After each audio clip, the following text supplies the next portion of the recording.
All right. Today we're diving into one of the most famous and, frankly, mind-bending ideas in all of Western philosophy, Plato's theory of forms. It's a concept that really makes you question everything you think you know about reality.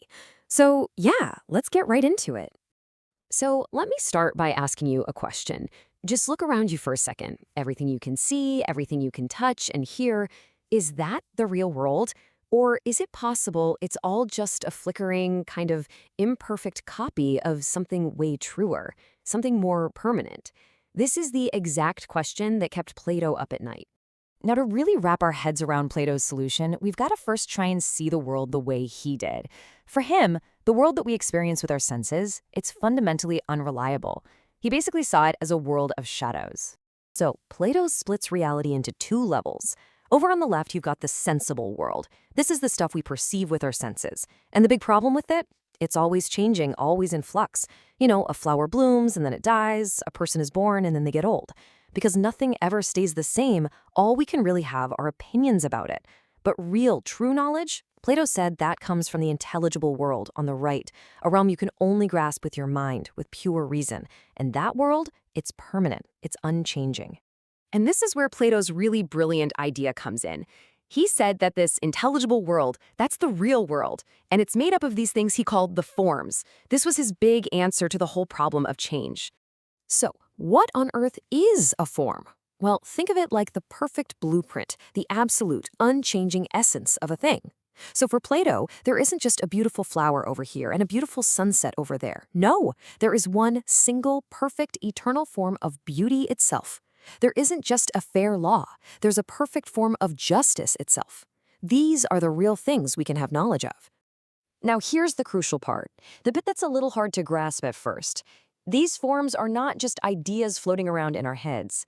Plato was convinced they are objective realities that our minds discover. We don't invent them. In fact, in his view, the form of a chair is actually more real than any physical chair you can go and sit on. Why? Because the form is perfect and it's timeless, while that physical chair, it's eventually gonna break and rot and turn to dust. Okay, so if we have this perfect world of forms up here, and our messy, imperfect physical world down here, how do they even relate to each other? What's the connection? Plato explains this link with two key concepts, participation and imitation. So up in the intelligible world, you've got the one, perfect, singular form of beauty. Down here in our sensible world, we see a beautiful flower, a beautiful person, a beautiful song. According to Plato, the only reason they're beautiful is because they are all imperfect copies that participate in that one true form. It's kind of like they're just shadows being cast by a single real object. But this brings up a huge question, right? If the forms are invisible, if they're eternal, and you can only access them with your mind, how can we ever possibly know them? I mean, how do we get there? Well, Plato offered a couple of paths for this climb to knowledge. The first path he talks about, especially in his dialogue The Phaedo, is this wild idea of recollection.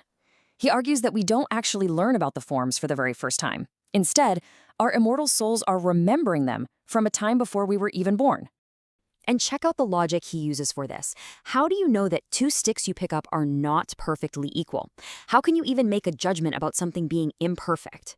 Plato says the only way you can do that is if you already have a concept of perfect equality in your mind to compare them to.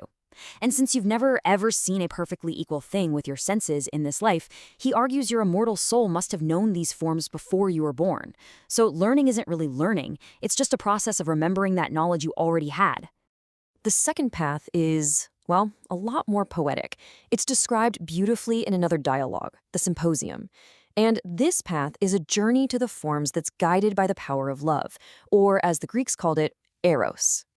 Think of it as climbing a ladder. The journey starts with something physical, loving one beautiful person. But then your mind starts to realize that the beauty in that one person is the same kind of beauty that's in all beautiful bodies. From there, your love gets elevated. You start appreciating the beauty of people's minds, their souls. Then the beauty of knowledge itself, of ideas. Until finally, you reach the top of the ladder. And there you get a vision of absolute beauty itself, the pure, unchanging form. And this ascent brings us to the very, very peak of Plato's intelligible world. There's one form that stands above all the others, one form that's the source of everything else, the ultimate principle of reality itself. And this is it, the form of the good.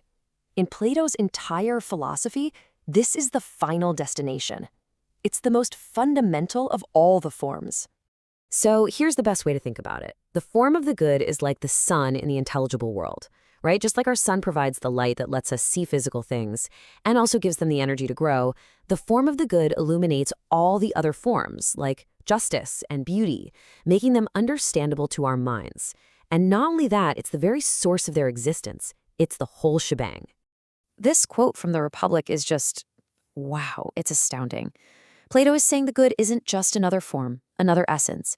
It actually transcends being itself. It's beyond existence. It's the ultimate source that all reality and all knowledge flows from, which puts it in a category all by itself, beyond everything else.